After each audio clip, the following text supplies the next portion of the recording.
In today's day and age, if there's one thing you don't want to be, it's racist. I know I personally lie awake at night worrying that I'll somehow say something or do something that will make someone feel, well, I'm not sure what, because that's when I usually drift off to sleep and dream about a scantily clad woman who lures me into a tremendous bowl of liquid marshmallow. And when I wake up, it's already morning, and I forgot what I was thinking about the night before. But still, racism is bad, so let's turn to our friends on the left to find out some things that are racist. One thing the left finds racist is salad. In a recent article in the New York Times, a former newspaper, writer Bonnie Tsui demanded to know, why is Asian salad still on the menu? Mrs. Tsui wrote, quote, "You might think Asian salad is culturally inclusive, and yet the Asian salad is often the one that comes with a winky, jokey name, Mr. Mao's, or Secret Asian Man, or Oriental Chop Chop." Oriental Chop Chop, that's a good one. No, sorry.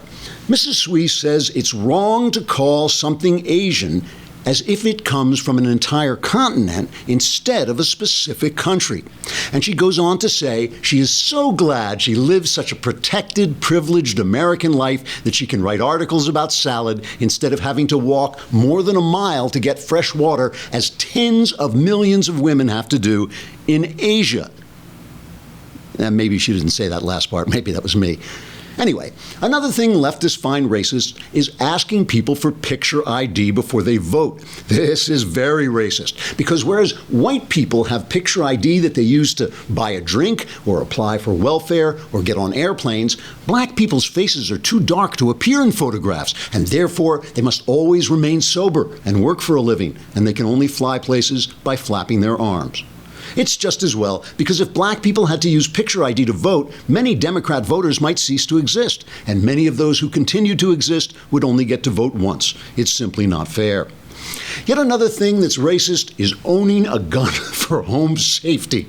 Fantasy filmmaker and unhappy fat man Michael Moore says wanting to own a gun to protect your home and family is racist because, quote, and yes, this is a real quote, "that imaginary person that's going to break into your home and kill you, who does that person look like? You know it's not freckle-faced Jimmy down the street, is it?" Unquote. So, if you don't want Michael Moore to think you're racist, next time a black man breaks into your home, the best thing to do is shoot him and then say, "Oh, sorry, I thought you were Jimmy." We should all be grateful to the left for explaining what racism is. After all, leftists hate racism almost as much as they hate Jews. Trigger warning, I'm Andrew Klavan, and this is The Andrew Klavan Show. I feel hunky-dunky, life is tickety-boo. Birds are winging, also singing hunky-dunky-doo. Ship-shape, tipsy-topsy, the world is zippity-zing. It's a wonderful day, hurrah, hooray! It makes me want to sing. Oh, hurrah, hooray! Oh, hooray, hurrah! All right, we have a lot to talk about before the Klavanless weekend plunges us into the darkness, the exterior darkness, where there will be great wailing and gnashing of teeth. Among the things we're going to talk about, we're going to finish our conversation about the Beatles in a discussion that will include the Beatles, Leo Tolstoy, and Edmund Burke.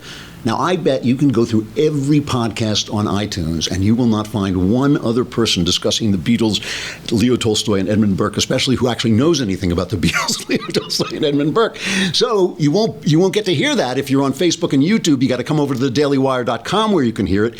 But if you subscribed, here's important news, actually. If you subscribe, you can watch the whole show right on the Daily Wire website, so you don't have to bounce around. But here's some important news. We're going to raise our subscription rates. Right now, it's a lousy $8 a month, but on July 1st, it's going up. I don't know by how much. I think it's going to be $1,000 a week after that. But the thing is, we're not raising it on people who already have a subscription. So if you have a subscription, you get to go on paying a lousy $8 a month. So if you want to subscribe, if you think you might subscribe, this would be a good time to do it, because as of July 1st, we come to your house and repossess your car. You know, right now, you can get everything you need for a lousy $8 a month, plus the mailbag. And if you subscribe for a year, you get Say It's So by Ben Shapiro and David Shapiro, whoever they are. But it's a really good book about the White Sox championship season in 2005. So almost as we are speaking, they are unveiling the Senate version of Obamacare reform, repeal, replace, something, whatever it is they're doing.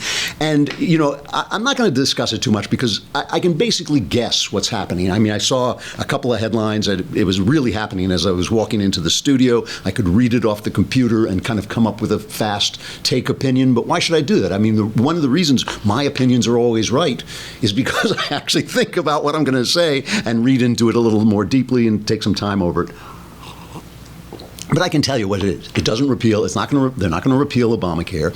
It is the sauerkraut sandwich that we are going to have to eat, that conservatives are going to have to eat to get a lot of the good things we're getting with Donald Trump. We're getting Gorsuch, we're getting repealing a lot of these regulations, we're getting our foreign policy brought back into a sane place where we're the friends of Israel, where we're helping the Saudis in their battle against Iran, this monster in Iran that Obama helped to let loose. We're getting a lot of good things so far with Donald Trump, many, many more than I thought we were going to get, but I always knew we were going to not get full repeal of Obamacare because, first of all, it takes real leadership to pull back an entitlement, and second of all, Trump is not in favor of that. Trump has always been a government health care guy. He's never really backed off of that. He's always said we're going to repeal and replace Obamacare, but he didn't mean repeal and replace it as we conservatives mean it, which is basically take the law out, set it on fire, and just make the insurance market sane and free market. So it's just not going to happen.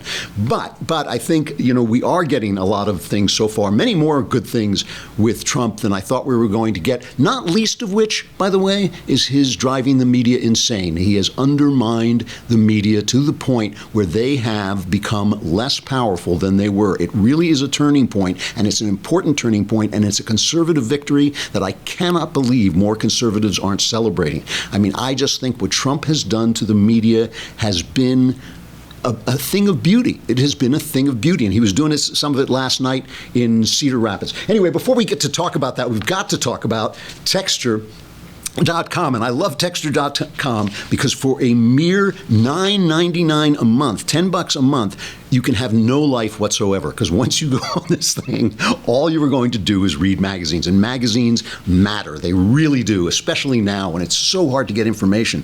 A lot of the stuff we do is opinion. I know that Ben does this and I do it. We just go and try and get as much information as we can. But if you want to read deeply about stuff, you got to go to the places where they send reporters out for weeks and weeks and bring back all this information. And then when you have opinions, it's not just the feeling you have, it's based on information. So they have for your $10, and we'll give you a break on it if you're a listener, but basically it's $10 and you get over 200 magazines, and these are magazines from all across the spectrum. You can get Esquire, but you can also get Forbes. You can just, if you want to know more about like showbiz and entertainment, you get People, Entertainment Weekly, Sports Illustrated, National Geographic. It's a magazine that people make fun of, but it's got a lot of depth, a lot of information. Rolling Stone.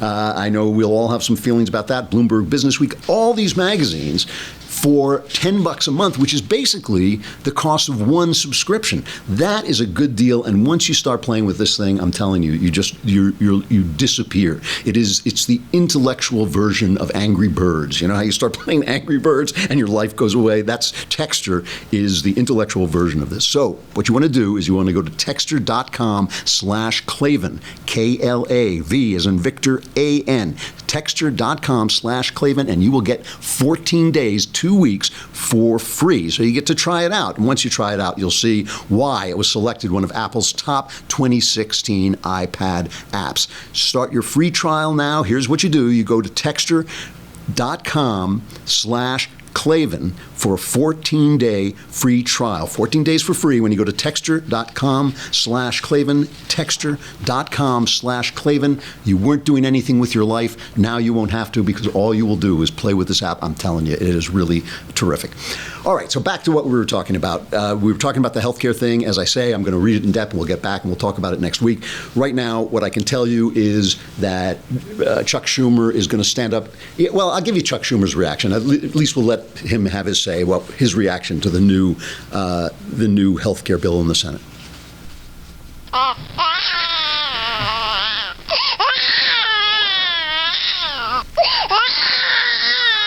Guards, Dad. Hey, Mama's boy. I bet you're gonna cry. Come on, mama's boy. Let's see you cry, come on. So it's reliable. Trump is calling him crying Chuck, he calls him. So it's, they've been saying this all along. They have been saying that they are doing nothing but obstructing this. And Trump went to Cedar Rapids, and he was trolling them about this. This is important because of this election that just took place. Before I'm talking about, obviously, especially the Georgia election, where Karen Handel won despite them throwing $30 million into this kind of pajama boy, Ossoff guy that they thought was going to go. And you know why they thought they were going to win? They thought they were going to win because this district is a highly intelligent district. And, of course, the one thing the Democrats know is that highly intelligent people are Democrats and conservatives and Republicans are stupid. That is what they know. They know this for a fact. That's why they thought they could pile $30 million into this place and take it, because they were smart people. They weren't going to vote for somebody who might vote with Donald Trump, and Donald Trump just barely won there. And they thought, well, they're smart people, so we'll go in there, and they lost. Charles Krauthammer, before the election took place, had a prediction. He made a prediction. Let's play. I love Charles Krauthammer, and I love his name. He sounds like a Viking chieftain, Charles Hammer of the Krauts. But here was his prediction before the election. If the Democrat wins, the headlines are going to be, in referendum on Trump, Democrats win. I guarantee you. If he loses, the headlines will be, in a race that doesn't mean anything, in a special election with special circumstances would turn out problematic, etc. They'll say that, of course, the Republicans won the seat with Tom Price by 23 points last time, so what do you expect? So this is how it's going to be played. Everybody's waiting. If there's a stumble by the Republicans, it'll be hyped from here to Sunday. But I really think these special elections are very special. Where else are you going to pour in $25 million into a House race? It's rather insane. All right. So in other words, if the Democrat won, it was going to be a presage of the 2018 tsunami for the Democrats. If the Republicans won, it wasn't going to mean anything. It wasn't quite true. It wasn't quite true. The way these things work is they don't work immediately. What happens is they just stop talking about the election a lot faster. I mean, it's kind of like the shooting of Steve Scalise at the ball field. And thank God, the guy's getting better, which was really, he looked like he was in trouble there. Obviously a tough guy, fought his way through, seems to be on the mend, which is great to hear. But this long after Gabby Giffords, the Democrat congresswoman, was shot in Arizona, this was still the top headline on CNN.